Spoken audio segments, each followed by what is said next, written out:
ये मुज़ाकरात में मैं दोनों एंड्स की बात करूँगा। आपको कोई भी संजीदा नज़र आ रहा है, कोई भी चाहता है कि मसला रिज़ॉल्व हो जाए, मुझे नहीं लगता। एटलीस्ट जो अब तक की खबरें हैं, इतलात हैं, चीज़ें हैं, अगर उनका एनालिसिस किया जाए तो लग रहा है कि बस ठीक है, ये बैठ गए, बात कर ली, ना हम मानेंगे तुम्हारी बात, ना तुम मानो हमारी बात, बस इसी तरह का मामला है। सेविंग है और पॉलिटिकल प्रोसेस में कभी कभी फेस सेविंग की जरूरत होती है।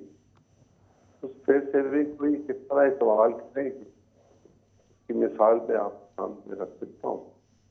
कौमी असेंबली का इजलास अब सुप्रीम कोर्ट के बेंच बनने के बाद 2 तारीख तलब कर लिया गया है कि पहले 2 तारीख को नहीं होना।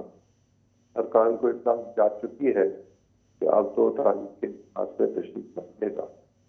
तो गोया ये जो मुहाजराई है वो अपनी जगह पर मौजूद है, और अगर इस नतीजे में कोई फैसला सुप्रीम कोर्ट करेगी और उस दिन तक करेगी जिस तहत सुप्रीम कोर्ट को 191 के तहत नए मामला के साथ निपटना पड़ेगा और 184C के तहत नए बेंच बनने हैं और नए बेंच को बनाने के लिए 3 जजेस की जरूरत होगी। ये एको है, अगर इसको ठीक कर दिया जाए तो बड़ी मेहरबानी होगी जी। वो अगर नया मामला चलेगा और उसको टर्न डाउन किया जाएगा तो यकीनन उसके नतीजे में कौमी असेंबली और सेनेट अपना रास्ता इख्तियार करेगी।